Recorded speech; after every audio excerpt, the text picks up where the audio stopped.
ከ9 ወራት በፊት በአሰቃቂ ሁኔታ ከዚህ ዓለም በሞት የተለየችን ቀነኒ አዱኛ ጉዳይ አሁንም አነጋጋሪነቱን እንደቀጠለ ይገኛል።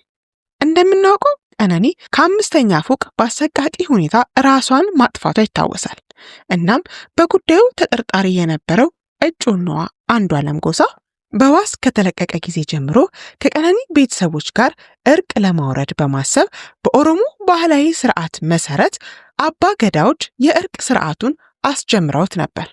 እናም ስርዓቱ ከአንዴም 2 ጊዜ ሳይሳካ መቅረቱ ይታወሳል።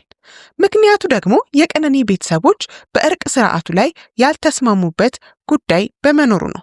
ቤተሰቦቿ እንደሚሉት ከሆነ እውነት ተደብቆ ካሳ መከፈሉ አግባብነት የለውም። እውነት አንዷለም ጎሳ ልጃችንን ካልገደላት ወይም ለመሞቷ ምክንያት እሱ ካልሆነ ለምን ካሳ መክፈል አስፈለገ? ጥፋት ያላጠፋ ሰው እንዴት ካሳ ይከፍላል? በሚል መሆኑን በማህበራዊ ሚዲያ ላይ ብቅ ብለው አባቷ ገልጸው ነበር። በዚህም ምክንያት ሰሞኑን የቀነኒ ቤተሰቦች ላይ ከፍተኛ ግፊት እየደረሰባቸው ይገኛል። እንዴት የአባ ገዳ ስርዓት ፍርድን አልቀበልም ትላላችሁ?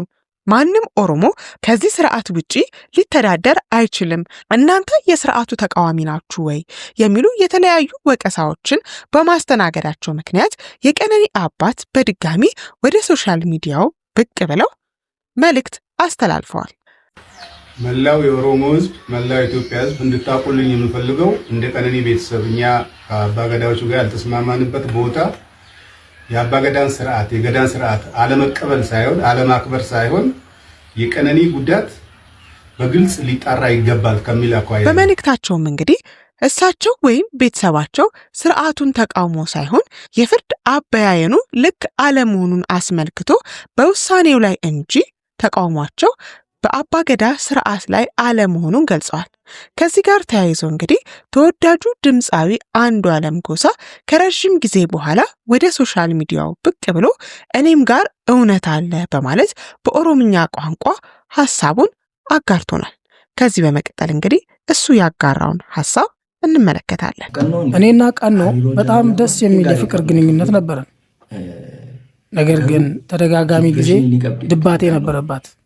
ቀኖ ዲፕሬሽኒን ሲን ቀብዱ ታሪ መነከሰ ኦሉራ መዳይ የዋያዴፊ ሆጂ ሲአርቢቲስ ሆጂ ኢንተርቴይንመንቲስ በኔታነን ይተከኒ ምናልባት ይህ መነሻው ቤት ከመዋላ ይሆን ብዬ የኢንተርቴይንመንት ስራ ከፍቼ ሰጠዋት አብረን እንድንሰራ አስቤ ከዚህም በኋላ ይቆማል ብዬ ነበር። ነገር ግን ራስን የማጥፋት ሙከራዋ ያለማቋረጥ ቀጠለ። እንግዲህ ንግግሩን እንደሰማችሁት ነው።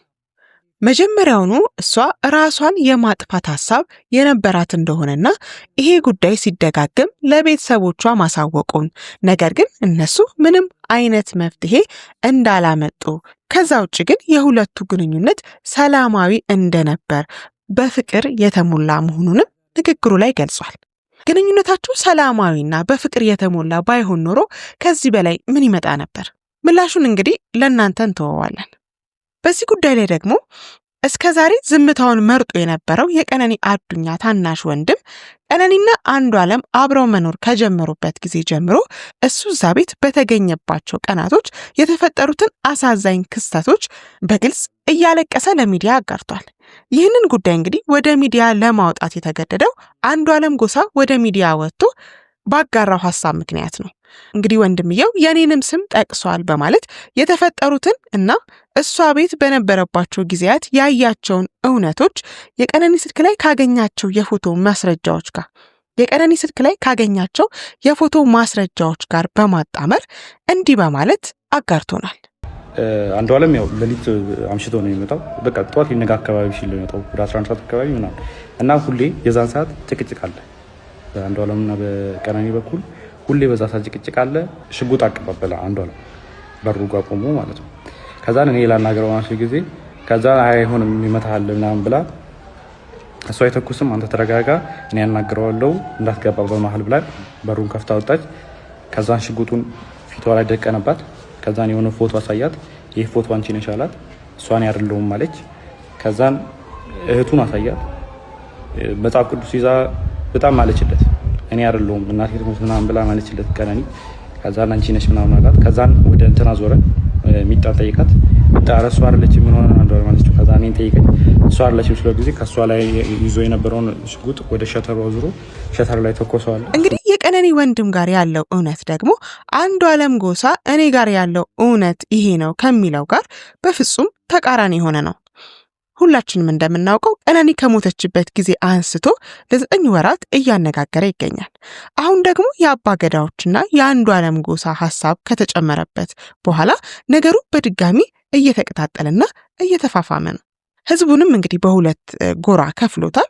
አንዳንድ የአንዱዓለም ጎሳ ደጋፊዎች እሱ ምንም ጥፋት የለበትም፣ እሷ ራሷን ያጠፋችው፣ ይህን ያህል ጊዜ ያለ ጥፋቱ መታሰሩና ከሚዲያው መገለሉ ራሱ ከበቂ በላይ ቅጣት ነው፣ እሷ እንደሆነች አንዴ ሞታለች፣ ምንም የሚለወጥ ነገር የለም የሚሉ ጎሳዎች እንዳሉ ሁሉ በተቃራኒው ደግሞ በቀነኒ ወገን ያሉት የቀነኒ ሀቅ መውጣት አለበት፣ ወንጀለኛው መቀጣት አለበት፣ ትክክለኛ የፍርድ ውሳኔ ሊሰጥ ይገባል፣ በፍጹም የዚች ልጅ እውነት ተደብቆ መቅረት የለበትም፣ ገዳዩ እሱ ካልሆነ ለምን ካሳ ለመክፈል ፈለገ? ይህ ጉዳይ በአባ ገዳዎችም ጭምር ተደባብሶ እንዲያልፍ የተፈለገበት ምክንያት መጣራት አለበት። የልጅቷ ደም አባትየው እንዳሉት በከንቱ ፈሶ መቅረት የለበትም እያሉ ይገኛል። እንደ እውነቱ ከሆነ በሀገራችን ላይ እንደዚህ አይነት ክስተቶች በጣም እየተደጋገሙ ይገኛሉ። ምክንያቱ ደግሞ ትክክለኛ የሆነ ውሳኔ፣ ትክክለኛ የሆነ ፍርድ አለመሰጠቱ ነው። በተለይ ደግሞ አሁን አርቲስቶች ወይም ታዋቂ ሰዎች ላይ ይሄ ክስተት እየተደጋገመ ይገኛል። ከዛ ከታዋቂነታቸው ጋር በመያያዝ ካላቸው የገንዘብ አቅም ጋር በመያያዝ እንግዲህ ምንም አይነት ይህ ነው የሚባል የረባ ውሳኔ ሳይወሰን እንዲሁ የንጹሃን ደም በከንቱ እየቀረ ይገኛል። በታዋቂ ሰዎች ብቻም ሳይሆን በነገራችን ላይ እና አንዱዓለም ታዋቂ ሰዎች ስለሆኑ ጉዳዩ ገነነ እንጂ በተለያዩ አገራት በተለያዩ ከተሞች የሴት ልጅ ጥቃቶች እየተበራከቱ እንደ መብት እየተቆጠሩ እየተስፋፉ የሚገኙበት ጊዜ ላይ ደርሰናል። ፍርድ ቤትም ቢሆን ጉዳዩ ከሄደ በኋላ በተለያዩ መንገዶች እንግዲህ በጉቦም ሆነ በተለያዩ መንገዶች ወይም የማስረጃ በቂ የሆነ ማስረጃ ባለመቅረብ ምክንያት የብዙ ሴቶች እህቶቻችን፣ የብዙ እናቶቻችን፣ የብዙ ሴት ህፃናቶች ደም በከንቱ እየቀረ ይገኛል።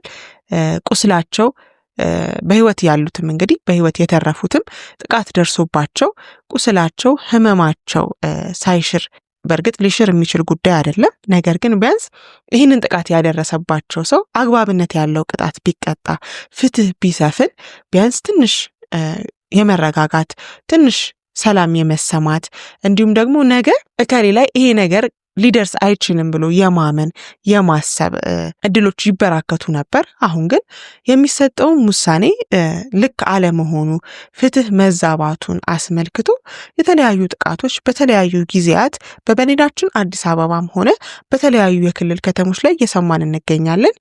ይህ የሚያመለክተው እንግዲህ ማህበረሰባችን ላይ ያለው የእውቀት ማነስ የአስተሳሰብ ችግር እንዳለ ሆኖ በአጭር ጊዜ ውስጥ ይህ ጉዳይ መቅረፍ ባይቻልም ረዥም ጊዜ የሚወስድ ረዥም ዓመት ሊወስድ የሚችል ስራ ነው ይህ ጉዳይ። ነገር ግን ከዛ በዘለለ ሌላው ችግር ደግሞ የፍትህ አካላት ላይ ያለው ትክክለኛ ብይን ያለ መስጠትንም ችግር ነው እያስተዋለን ያለ ነው። እንግዲህ ነገሮች ተስተካክለው ጊዜ ተቀይሮ ፈጣሪ ረድቶን ሰላም የምትሰፍንባት ወንጀል የማይፈጸምባት ህዝቦቿ ያለ ጸብ በሰላም የሚኖሩባት ሀገር እንድትሆን እንመኛለን ከእግዚአብሔር ጋር። ወደ ዋናው ጉዳያችን ግን ስንመለስ የቀነኒ ሁኔታ እንዳወዛገበ ይገኛል። እውነቱ ማን ጋር ነው ያለው የሚለው እንግዲህ አጠራጣሪም አጠያቂም እየሆነ ይገኛል። እናንተ ውድ የቻናላችን ተከታታዮች ደግሞ በዚህ ጉዳይ ላይ ያላችሁን ሀሳብ አስተያየት በኮሜንት ሴክሽናችን ላይ እንድታጋሩን እየጠየቅን ለዛሬ የያዝነውን መረጃ ከወዲሁ አገባደድን። መልካም ጊዜ